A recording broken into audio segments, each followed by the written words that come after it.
Is Star Wars setting up a showdown between Luke Skywalker and Grand Admiral Thrawn as the next big story arc? Because that's what a lot of people are discussing in some Star Wars groups scattered around the net. And I want to talk to you guys about it in this video, so stay tuned.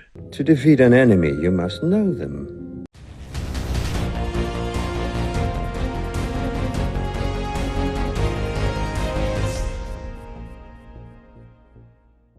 What's up, Acolyte Squad? My name is Prince and I'm an Urban Acolyte. This video we're going to be discussing Grand Admiral Thrawn, Luke Skywalker, and if the Heir to the Empire storyline could be coming to Star Wars, possibly on Disney Plus. Now, this topic actually came from the Urban Acolyte Dojo Facebook community. So shout out to Amanda Chidiak. She said that she found this posted in another group and she wanted me to debunk the latest fan theory that is claiming that Disney and Lucasfilm brought Luke Skywalker into the Mandalorian series so that he can eventually take on Grand Admiral Thrawn the same way he did in the Star Wars Legends novels by Timothy Zahn. So we're going to take a look at the Movie Web article that is I guess kick this off, even though there's been a lot of people that are under the opinion that Grand Admiral Thrawn is going to show up in Star Wars Rebels, or that Moff Gideon is taking his orders from Grand Admiral Thrawn or whatever, even though a Moff within the Imperial structure, a Moff is higher than the Grand Admiral because a Moff is like part of the bureaucrat, like the governing body. The military is subordinate. So even though Grand Admiral Thrawn is a Grand Admiral, he would still be taking his orders from Moff Gideon. But here's this article. But hey, before I get more into this, I've had a few people ask me, Prince, I didn't get a chance to do the fitness challenge, the kettlebell swing thing. I don't have kettlebells. I didn't get to do that in December. Well, I got so busy with my move here to Bangkok from Pattaya that I got behind on the swings myself. There is a new challenge coming. Actually, it's not going to be, do 20 push-ups a day and then tag me on Instagram, because people aren't going to do that. This is going to be more of something that will actually build a community. So there'll be groups. It'll be a group project. You'll be able to interact with other people in the Acolyte Squad who decide to do this. It's going to be a 21-day thing, and it's basically going to be CrossFit. I'm sure all of you have heard CrossFit. Where are my notes? I don't know if I showed y'all this in another video, but I've got these notes. I'm going through a CrossFit course on how to program a CrossFit, not just a workout, but an entire workout program. Remember, guys, I didn't just decide to roll out of bed and say I'm going to do fitness. Star Wars is for fun. This is a hobby. But anyway, for fun and for a hobby, like I said, I like people to be well informed when it is fun to speculate on stuff, but it's not fun when you read the same stuff and you're like, well, why do you think this? Right? So Grand Admiral Thrawn is canon. He was introduced initially by Timothy Zahn's Heir to the Empire series back in the 90s when there was nothing really happening with Star Wars. We had the Jedi Prince series, but that kind of was a kid's book, and it was so bad that they made the sequel saga. They turned it into the sequel saga. So, when people, I hated this in The Last Jedi, this and that. And I'm like, okay, that's all your opinion. And some of it is a little bit not really informed. And some of it sounds like you're just repeating stuff that you heard somebody else on YouTube say that I don't watch, and I'm not really interested in what you have to say. So, right. But, it is funny that the sequel saga really did turn into the Jedi Prince books, that story, right? But later, Timothy Zahn came out with his Heir to the Empire series. And this little summary, if you're not familiar with it, don't know, didn't read it, whatever, kind of sums it up. It says it's 5 years after the Rebel Alliance destroyed the Death Star, defeated Darth Vader and the Emperor, and drove the remnants of the old Imperial Starfleet to a distant corner of the galaxy. Princess Leia and Han Solo are married and expecting Jedi twins, and Luke Skywalker has become the first in a long-awaited line of Jedi Knights. But thousands of light years away, the last of the Emperor's warlords, Grand Admiral Thrawn, is taking command of the shattered Imperial fleet, readied it for war, and pointed it at the fragile heart of the New Republic. For this dark warrior has made two vital discoveries that could destroy everything the courageous men and women of the Rebel Alliance fought so hard to build. Right? So that story, of course, we know that there aren't any Skywalker twins, but Luke Skywalker was involved in that story, teaming up with Leia, who was a fledgling Jedi. In Legends, she does become a Jedi, carrying a lightsaber and everything. But that story, the way it happened in the books, in Timothy Zahn's Heir to the Empire trilogy, that's not going to happen. But because we saw Thrawn was introduced back into the canon in the Star Wars Rebels series, one of the big things about Rebels was Dave Filoni. Later, we learned that Filoni, like from the very beginning, intended to introduce Thrawn into canon using Star Wars Rebels. And then, of course, Rebels continued the story of Ahsoka Tano. We saw Ahsoka Tano in The Mandalorian, played by Rosario Dawson, and we find out that she's searching for Grand Admiral Thrawn in the episode where she had her duel with the magistrate when Din Djarin located her and was, trying to locate a Jedi to train BGZ, Baby Grogu, right? And that's also where we got Grogu's name. Then he had a name all along, and that was where it was revealed, right? So my issue with this article is that they don't appear to know anything about like Grand Admiral Thrawn's story in canon. All it says is this means that Thrawn is out there somewhere. This means that the brilliant strategist, he's alive during the exact time period when the Heir to the Empire series takes place. Now look, the last time we saw Thrawn was in the Star Wars Rebels finale, right? We know that Ahsoka is looking for him. Why? Because in the little epilogue to Star Wars Rebels, the finale, they go off looking for Ezra Bridger. Now, if you're brand new here, you came because you're like, oh, this dude is talking about Thrawn and Luke Skywalker, I want to see what he has to say. Then you don't know that I've said this in other videos. But it is believed, and Dave Filoni kind of hinted at it, that the epilogue to Star Wars Rebels, it happens after a lot of stuff, when Ahsoka shows up on Lothal to get Sabine and they go off looking for Ezra. I think that the Ahsoka Tano series, it might end with Ahsoka then heading to Lothal to get Sabine. Like, either she's made contact with Thrawn or she has a pretty good clue on where he is and what he is doing. And what is that? I don't believe it's going to be this Heir to the Empire stuff. I don't think Luke Skywalker is going to be dealing with Thrawn. Luke Skywalker does know about Ahsoka. He knows about Kanan Jarrus, and he knows about Ezra.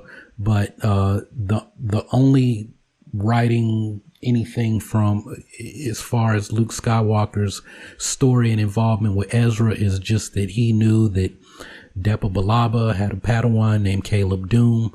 He actually found something that Caleb Doom had written about his master, Depa Billaba, after she passed, and Caleb went into hiding, changed his name to Kanan Jarrus. He knows that Kanan Jarrus took on a Padawan named Ezra Bridger. Maybe Luke retracing the steps and learning more about, well, he would have at some point crossed paths with Heir. So Heir could have told him all of this, right? Like, I once knew a Jedi, or, maybe Luke checked Kanan and Heir's son for the Force, right? And it's like, oh, well, Jason doesn't have it, or maybe Jason does, but I'm not quite ready to train him, or it's not the path for him, whatever, right? We really don't know, about Jason Sindel but I think that Luke got that information from Hera, right? With her being at this point, a general of the new rebellion, like that fleet that she makes a huge appearance in the Alphabet Squadron, I guess a trilogy now. So she's out there. Luke may have crossed paths with them, may have crossed paths with Hera during the Galactic Rebellion. Hera was there on the forest moon of Endor when Return of the Jedi went down. So, Han Solo knew Hera. So it's completely plausible that he got that information about Ezra, because it doesn't seem like he knows anything about where Ezra Bridger is at that point. There's no mention. This is what I've kind of been hinting at. I think that all of this legend stuff, Master Skywalker, Master Luke Skywalker, the Jedi Praxis, all this EU stuff, right? I'm just going to say it here. I said I was going to do a separate video. Maybe I will do a scripted video, or at least have notes where I can really lay out my point. But look, Ezra Bridger has close connections with Luke and Leia. Ezra's a few weeks older than them. Whenever, in between the period in Revenge of the Sith when the Republic officially becomes the Empire, which is Empire Day, that's when Ezra Bridger's born. And then all the stuff on you will go to the Mustafar system, right? That and Padme following Anakin there and getting choked out. Anakin getting his legs cut off and dropped in a volcano, sort of. Padme finally giving birth and dying in childbirth, right? That period of time, whether that was hours, days, or weeks, is how much older Ezra Bridger is than Luke and Leia. If we talk about the Force striking back, right? Luke and Leia represented balance in a sense, but there were other children of the Force also being born at that time, and we really don't know what their stories are. But Ezra's story is during the time of the rebellion. He is the same age as Luke and Leia, pretty much, right? It's like they're Virgos and he's a Leo. It's basically what it comes down to, right?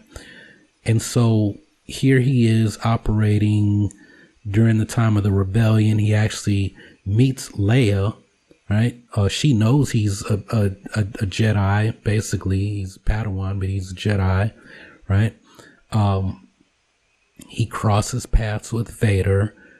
He receives instruction from Anakin's Padawan, Ahsoka Tano, right? So he's part of that lineage, right? In martial arts, we would call this a kung fu family, right? If Luke actually received instruction from Anakin as a Force ghost later, then it's like Ahsoka would be like his kung fu auntie, and then he meets Obi-Wan as well. So Obi-Wan is like Ahsoka's, not her Sigong, right? So they're all, in kung fu sense, they're all kung fu family, right? Even though Ezra's Sifu, his master, would be Kanan, and or Caleb Doom, and his Sigong would be Depa Billaba, and I forgot the term, that it's like Tai Sigong or something like that. Your grandfather teacher would be Mace Windu, right? So there's that difference, but it's like if Ezra were to receive additional instruction in the Force from Ahsoka later, when she finds him, if he's around, right? Well, I'm trying to draw a direct link, right, to the Chosen One, Anakin Skywalker. There's a relationship there. And what I really am driving at is that Ezra Bridger is the new Luke Skywalker, the Luke Skywalker that was in Legends. Why? Because if you think about it, all this Legends stuff that even other people have had, it's like it's all coming to Ezra, right? Star Killer Ezra Bridger. Well, Star Killer was kind of Ahsoka Tano and Ezra Bridger, the secret Padawan of Darth Vader, right? But Ahsoka really was Anakin's Padawan. And then what did Star Killer go on to do? He started his sacrifice started the Rebel Alliance and allowed them to be victorious. The same way Ezra Bridger, his sacrifice was the first really major victory against the Empire by a rebel cell. And I'm sure news of that, word of that reached the greater Rebel Alliance. And I mean, whether it did or it didn't, it took Grand Admiral Thrawn off the chessboard. It took that TIE Interceptor, TIE Destroyer, I don't know, either Alex and Molly.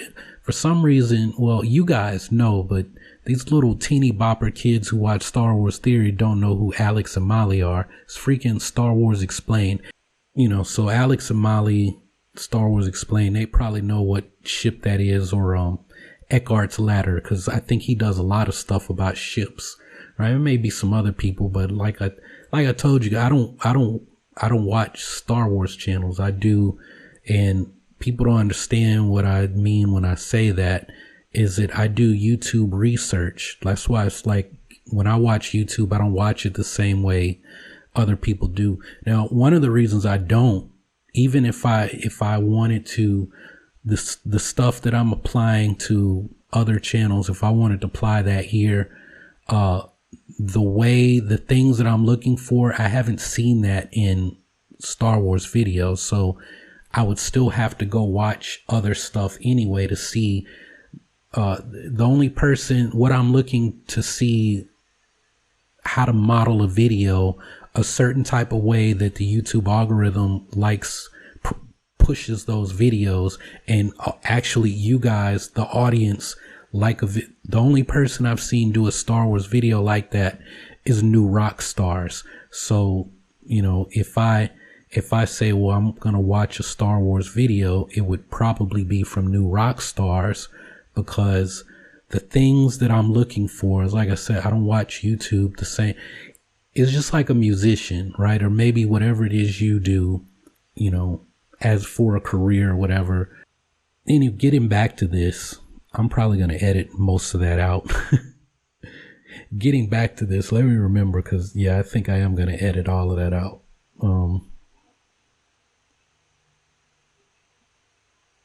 The whole thing with the TIE destroyers that Thrawn was building on Lothal and the plant, if they had those, they would have had ships that could beat the X-Wing, right? The X-Wings were better than TIE fighters. The X-Wings had shields. They could travel into hyperspace. TIE fighters could not, right? But with the TIE destroyers, they would have been able to beat X-Wing pilots. The Empire, with Thrawn, on deck, the Empire would have been able to crush the rebellion. Ezra made that not happen, and you presented the same situation, that Thrawn is out in the unknown regions, just like the story goes where he's introduced in Legends in the Heir to Empire series. If Thrawn is this, military genius, why was he not around for the Galactic Rebellion? Because he was on a mission out in another part of space for all of those years, and when he comes back 5 years after the rebellion is ended and the new republic has been in place, it's like, oh, now I don't know what Thrawn's real goal was in the Heir to the Empire series. Was it to restore the Empire, to restore order? I don't know, but that's where I feel like this is why I'm not riding with everybody who's talking about Thrawn is coming back. And the reason is because it's like, about Thrawn because of Timothy Zahn, right? We were all hyped about that. And then, now Thrawn is canon. but the story is not going that way. When we first found out that, Disney bought Lucasfilm and they're going to do a new trilogy, right? That's why I started reading Heir to the Empire, because all of my friends who were big Star Wars geeks and had read all of this stuff, they were like, they're definitely doing Heir to the Empire. You got to read Heir to the Empire. That's what the movies are going to be. And they were not. Why? Because Timothy Zahn was already working on a new trilogy, 2 trilogies, right? Think about this. The story that Thrawn is dealing with, the story that they're pitching for Thrawn is so big that Timothy Zahn is getting 6 books, 3 to set that up. This is what Thrawn is doing, and they cross over with Rebels, and then 3 to give Thrawn's origin, where I've been listening to the first book on Audible. I have it too, but I'm just going to keep doing it on Audible, walking and listening to the book. Because I think they're going to set up the Grisk, or they already have, for those of you who've already read the first book, right? And I just said it, the Grisk, right? The Grisk. The Chiss Ascendancy is at war with the Grisk. Who are the Grisk? I don't know. They almost sound like the Nile from the High Republic series, that story that we're getting in a few days at this point. I think the story drops tomorrow. Well, not tomorrow. Well, it is tomorrow for me where I am in the world, but I think it's Saturday, or no, it's Sunday morning for you guys, like just after midnight on the East Coast at the time I'm recording this. When you guys see it, it will be Sunday. But hey, those of y'all Acolyte Squad, if you're in the Dojo Facebook group, I'm going to do this for the month of January. If you guys post an article in there and you're like, Prince, what do you think about this? I'm going to make a video response. It makes it easy on me. Like I said, well, you guys in the group know, I said, look, man, I went to Star Wars Theory. This is no big deal to me. This is water under the bridge. I said, I'm doing this to collect data, right? So, some of y'all know I wasn't really doing a lot of videos, especially when I first got to Thailand. But for the last 2 years, compared to before The Last Jedi came out, and I pumped out like 120 videos in like 2.5 months. And that's why I was burnt out when The Last Jedi finally came. I was some days doing 2 live streams a day and just crazy stuff and making videos. I'm not gonna say it killed me, but I was like needing a Star Wars break, and I took my foot off the gas at the wrong time.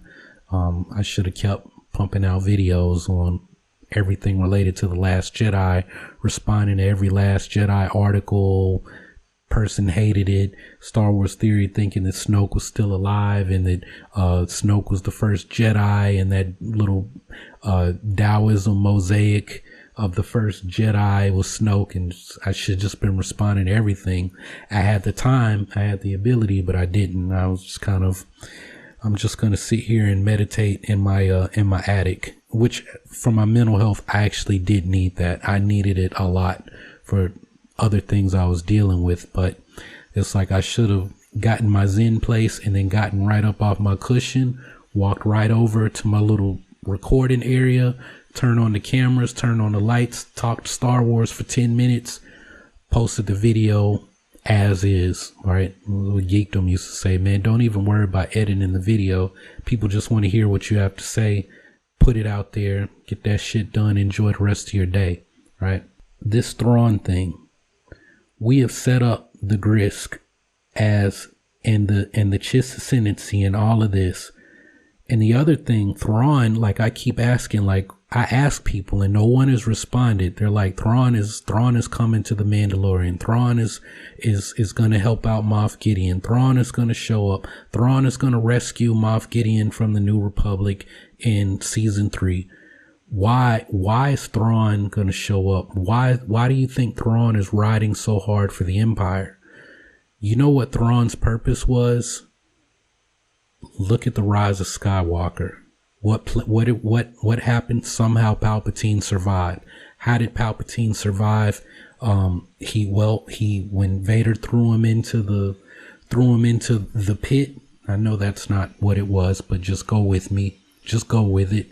When Vader throws Palpatine into the pit and saves the galaxy, Palpatine's spirit leaves his body, his consciousness leaves his body. He transfers his essence into a clone host that's waiting on him on Exegol, where Sith cultists, scientists who were completely devoted to Palpatine and part of the Sith cult were waiting on him.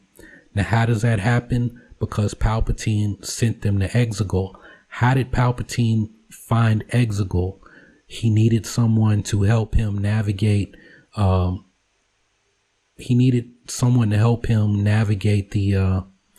unknown regions. And who would know how to navigate the unknown regions? Who would have knowledge of that? Thrawn. Why? Now, I said earlier, Thrawn had a special place with Palpatine. Why was that? For that very purpose. Thrawn needed Palpatine because he wanted the Empire's, he wanted the Navy, access to the Navy to help the Chiss Ascendancy fight the Grisk. Right? It was you scratch my back, I'll scratch yours. Right? It wasn't none of this, oh, you don't get, they were totally giving reach arounds. At least that's what Thrawn was hoping. Right?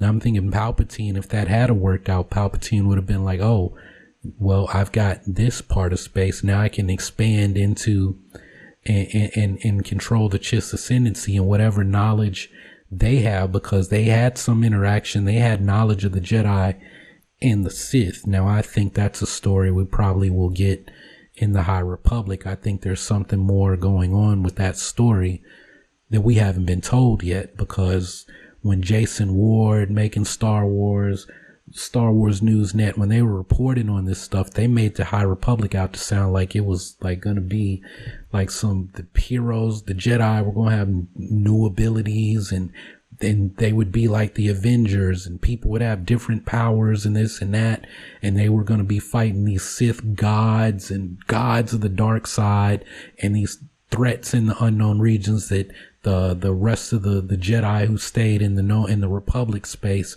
didn't know anything about. And I'm like, I ain't heard anything like that from this. Like the High Republic announcement we got was kind of underwhelming after these teases that we were getting from various reporters. Now I know sometimes Jason watches the channel. I've been seeing that somehow I'm getting like views from making Star Wars. So I don't know. So Jason, like I know Jason, we follow each other on Twitter. We might be Facebook friends. I don't know. I think we were. I said something months ago and it sounded like I was taking shots at Jason, but I wasn't. I was like talking about people who run the blog sites that take their information from Jason and from John at Star Wars News Net. And then specifically the YouTube people who steal their information from them, don't credit them and like act like, oh, it's my inside source. And it's like your inside source is Jason Ward or John, what's John's name? Hoey or the staff and crew at either of those websites, right? Doomcock. Sorry, y'all. I need to refill my water. I don't know what happened with my Doomcock sucks. My throat. Yeah, I'm kind of dry. I worked out this morning. I skipped rope early.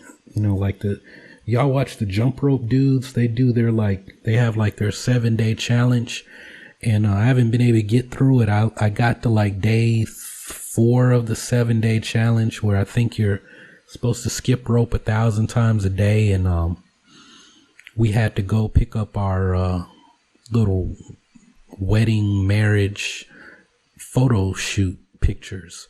So we had to go out of town, and that was when that Luke Skywalker, the finale of The Mandalorian, dropped. We went out of town on a Thursday and came back Friday afternoon, and we came back. I was like, I obviously didn't work out Thursday and then Friday, and my feet were hurting. So I think I'm going to try to do the jump rope dudes challenge, but that was an intentional tangent. Cause if you're interested, I got this little cool smartwatch and it's got a setting under workout for jump rope. So it counts my jumps.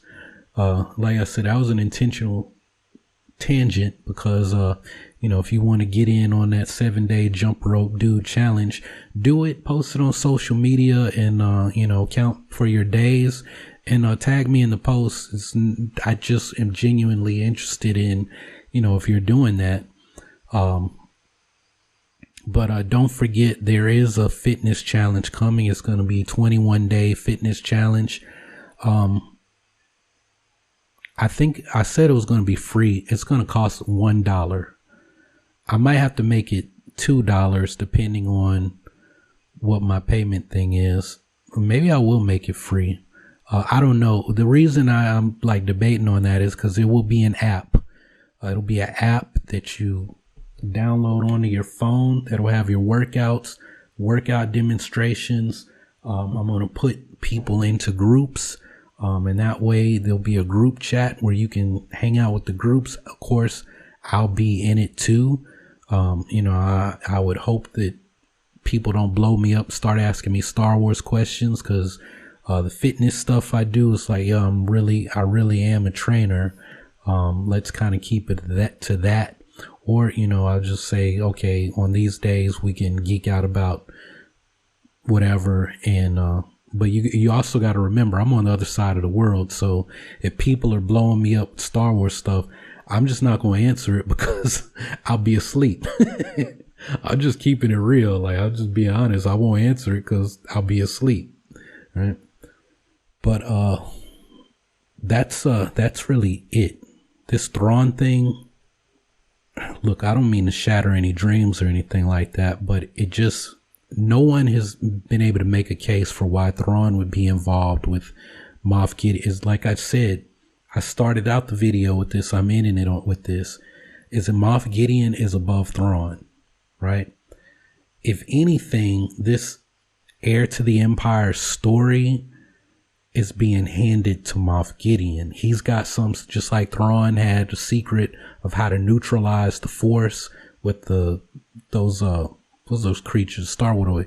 I don't know how to say it. I know the word, but I don't know how to pronounce it. Isilimiri or something like that. He had he carried around him in his backpack. They were like Force resistant creatures and he could neutralize the Jedi, right? Luke Skywalker. Well, the equivalent of that in this, what do they call it? Not a MacGyver or a MacGuffin, right? What is a MacGuffin anyway? I've always heard that term, but I've never really known what it means. Let's look it up.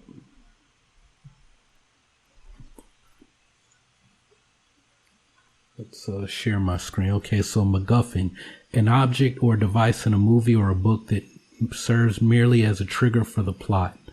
Yeah, so the MacGuffin in The Mandalorian at first was Grogu. BGZ, baby. Is Baby Yoda a MacGuffin? Man, Google, you a smart motherfucker. In storytelling terms, Baby Yoda is a classic example of a MacGuffin. A technique as old as fiction itself, the MacGuffin is popularized in film thanks to Alfred Hitchcock and describes an object or sometimes a character that serves as the central driving force of the plot, right? So now the MacGuffin has changed from Grogu to Grogu's blood. That's the big thing that we got in the finale of season 2. Moff Gideon was like, I don't even need him anymore. I got what I want. His blood has special properties. I was like, what is the special property? Somebody said, oh, it's his high midichlorian count. I'm like, okay, maybe that's what it is. Maybe it's something else, right? Because they're saying, well, if Moff Gideon was Force sensitive, he would use his own blood. Grogu's blood has special properties. We don't know what those special properties are. It could be his high M count, but there could be something more to his blood, something else. And we just have to wait and find out what that is. But now the MacGuffin is Grogu's blood. As far as the Moff Gideon story goes, it could also be the Darksaber, right? If it were me, I would move away from the Grogu stuff and the MacGuffin in season 3 be the Darksaber. But when we come back, right, we have Moff Gideon chilling out somewhere, chilling like a villain. He's not doing much during season 3. The Empire's in disarray, and that gives us a chance to really focus in on what's happening on Mandalore. If Moff Gideon has been in control of Mandalore all this time, possessing the Darksaber, and he set up, the Empire there, then it's like, okay, well, this is a good time to go to Mandalore and deal with that, because the Empire is without their leader, right? And then Moff Gideon gets sprung in season 4, and we wrap all of this up and figure out what's going on. What is he ultimately trying to do? What's he trying to accomplish? Is this the technology, the science that's needed to create Snoke? I don't know.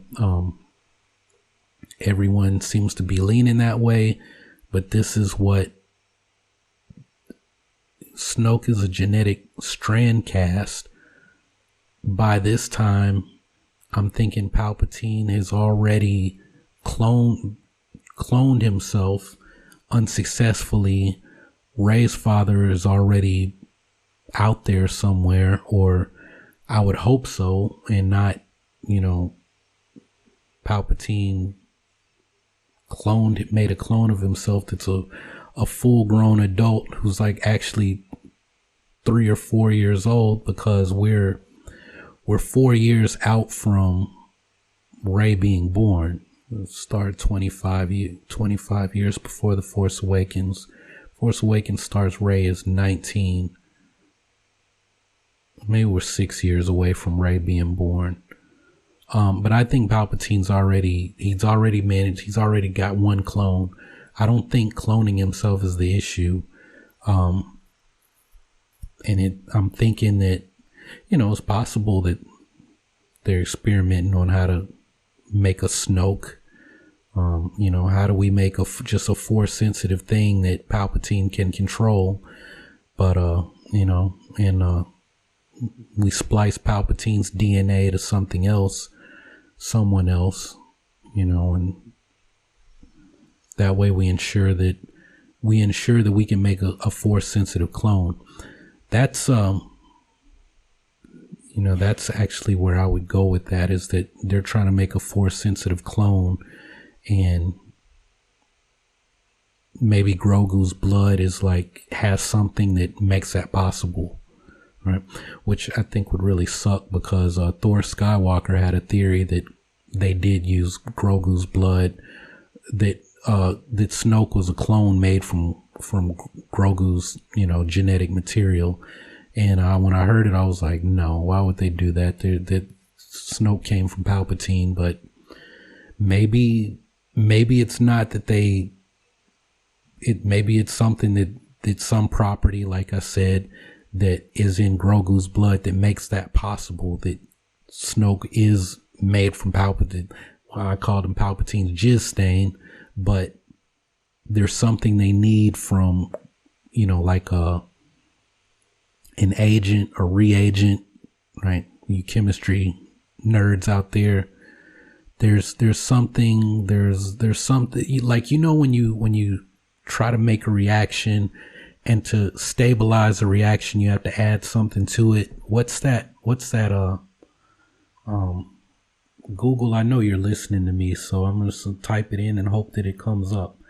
An agent that makes a reaction stable.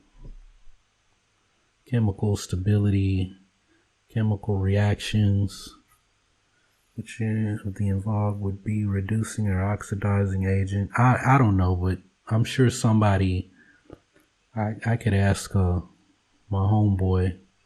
So I'm going to wrap this up. I'm not going to edit it. I'm just going to post it as is. And I appreciate those of y'all who watched to this point. I really and truly do. I hope you have a happy 2021. Star Wars Theory still doesn't understand Star Wars. I don't understand. I don't understand. I don't understand. Right? But Thrawn showing up in The Mandalorian, fighting Luke Skywalker, I don't see that happening because Thrawn has his own story. Thrawn and his relationship with the Empire is over. Right? He was there to get the Empire to help the Chiss ascendancy. His loyalty is not to Palpatine, it's not to the Empire, it's to the Chiss, it's to his people. Ezra Bridger is probably going to be canon Luke, or EU Luke Skywalker, Master Luke. That's the path I see for Ezra Bridger. All the EU stuff that happened to Luke has been introduced through Ezra Bridger's story. I think that Ahsoka, Sabine, and whoever else, they're going to go find Ezra, and Ezra's going to be like, Thrawn has brought me over to his side. We've reached an understanding. He was like, Ezra Bridger, Padawan Bridger, Master Jedi. I'm not really about that life. That's not a good Thrawn. I sound more like Hondo. Maybe he gets Hondo to come along with him. Bridger, I like you. Maybe he gets Hondo to come with him, right? Get some Hondo action. I miss my Ninja Hondo. My Ninja Hondo. I'm Euro stepping past a hater like I'm Hondo. Not Rondo, but Hondo. Right? Maybe he gets some Hondo action going, but I think Ezra is gonna become a part of Thrawn's story. They set up that one Skywalker. Ezra is going to become a Skywalker. That's what I was going to call the video, where I was going to go in about Ezra. When I told y'all, do you want me to respond to a video that Den of Nerds did? It was actually where he said that something about Ahsoka and Ezra were going to build a gray Jedi Order. And if I had made that video, it wouldn't have been positive for you, boy, because like Freddie Prinze Jr. said, there are no gray Jedi. It's like, I don't know why these people think that gray is a thing. I'm like, there's no gray Taoist. Can you be a gray Buddhist? Fuck no. If you're gray, you don't, and I don't care what the EU says. That stuff is creative. It's cool stories. If you like it, cool. But if you really understand what they're doing, what it means, you can be neutral, right? Luke talked about children are neutral in the Force, but right before that, he says at some point you have to decide, are you light side or you dark side? But for some reason, children can remain neutral. There have to have been people who remain neutral in the Force, because Lord Santeca found that one holocron that you needed the dark side and the light side of the Force to open. And maybe that was kind of alluding to Kylo Ren and Rey. Maybe that's something else that'll pop up later. It could have been a relic going back to the High Republic, something that we're going to see, and it's kind of been teased there, because I don't feel like they showed that just to show it, like, oh yeah, Lord Santeca was looking for this. This is how he got captured. And then this is how Poe Dameron found him. Like, I feel like they used Lord Santeca, that character, to introduce stuff, right? Luke Skywalker goes to that Jedi outpost with Lord Santeca that dates back to the High Republic, and what's her name? Avar Kriss or something. They find her holocron, and here she is, the big Jedi hero, teaming up with Master Yoda in the High Republic comic book that's coming out, right? She's going to be the big star of the High Republic. At least that's what we're being told right now. It would be funny if she falls to the dark side and she's the person who ends up being the acolyte. That would be cool, right? Oh, here's the big hero. She's like Captain America, and then she has her Hail Hydra moment, except she really is Hydra, right? she falls to the dark side. Of course, you know, say we already had that story in Anakin, but she's not a chosen one. She's just a Jedi, and the story kind of focuses around her.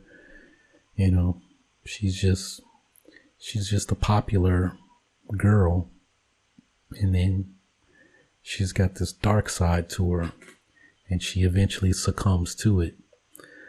That's Dooku's story too. But I don't know. It was just a thought. That's the caffeine running through me, so everything that pops into my head is coming out.